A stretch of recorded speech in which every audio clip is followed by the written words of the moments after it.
అందరికీ hi, welcome to my channel. ఈరోజు టమాటా rice కోసం టమాటాలు 4 బాగా ఎర్రగా ఉన్నవి కట్ చేసి పెట్టుకోవాలి. గ్రీన్ చిల్లీ, ఆనియన్స్, కరివేపాకు, పుదీనా, కొత్తిమీర అన్నీ రెడీ చేసి పెట్టుకోవాలి. కట్ చేసుకొని ఒక ప్యాన్లో ఆయిల్ వేసుకొని బిర్యానీ మసాలా ఆకు, షాజీరా, జీలకర్ర కొద్దిగా, బిర్యానీ ఫ్లవర్, చెక్క, బిర్యానీ మసాలాలన్నీ వేసేసుకోవాలి. మాడిపోకుండా కలిపెట్టుకోవాలి. వెంటనే కట్ చేసి పెట్టుకున్న గ్రీన్ చిల్లీ, ఆనియన్స్ వేసుకొని కలిపెట్టాలి. ఇందులోనే కొంచెం కరివేపాకు వేసుకొని కలిపెట్టాలి.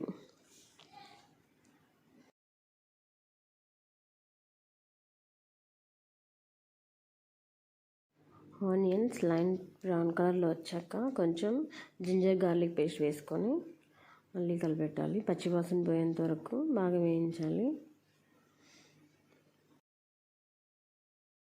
అల్లం వెల్లుల్లి పేస్ట్ బాగా వేగాక మనం కట్ చేసి పెట్టుకున్న టమాటాలు వేసుకోవాలి. ఇందులో టమాటాలు బాగా ఎర్రగా ఉన్నవైతే టమాటా రైస్ చాలా టేస్ట్గా ఉంటుంది. చిన్న చిన్న ముక్కలు కట్ చేసుకొని వేసుకోవాలి. టమాటాలు బాగా మగ్గేంత వరకు మూత పెట్టి ఉడికించాలి. టమాటాలు కొంచెం మగ్గాక కొందులోనే కొత్తిమీర కొద్దిగా, పుదీనా కొద్దిగా వేసుకొని కలిపెట్టేసి మళ్ళీ కొంచెం సేపు ఉడికించాలి.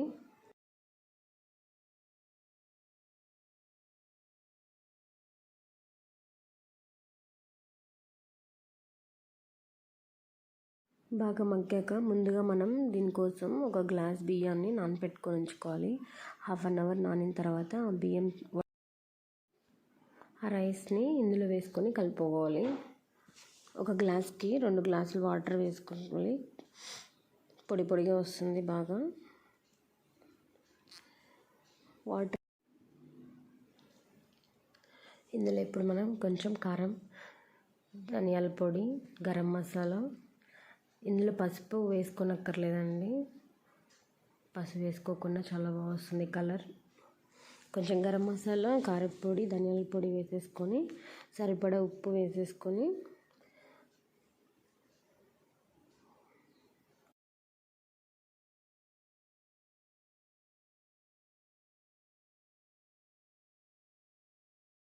మనం వేసిన మసాలాలన్నీ బాగా కలిసేలాగా వాటర్ని అంతా బాగా కలిపెట్టాలి. ఇప్పుడు దీంట్లో సరిపడా ఉప్పు వేసుకోవాలి.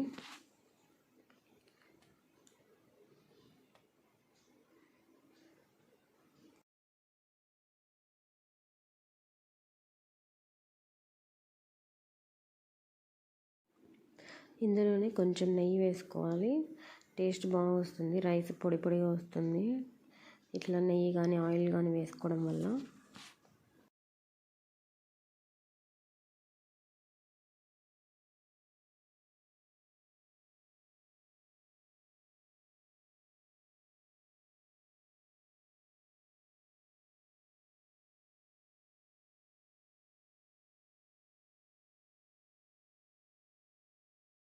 నీళ్ళు బాగా పొంగొచ్చేంత వరకు హై ఫ్లేమ్లో పెట్టేసుకొని ఎంతో టేస్టీగా ఉన్న టమాటా రైస్ రెడీ అయింది. మీరు ట్రై చేసి చెప్పండి.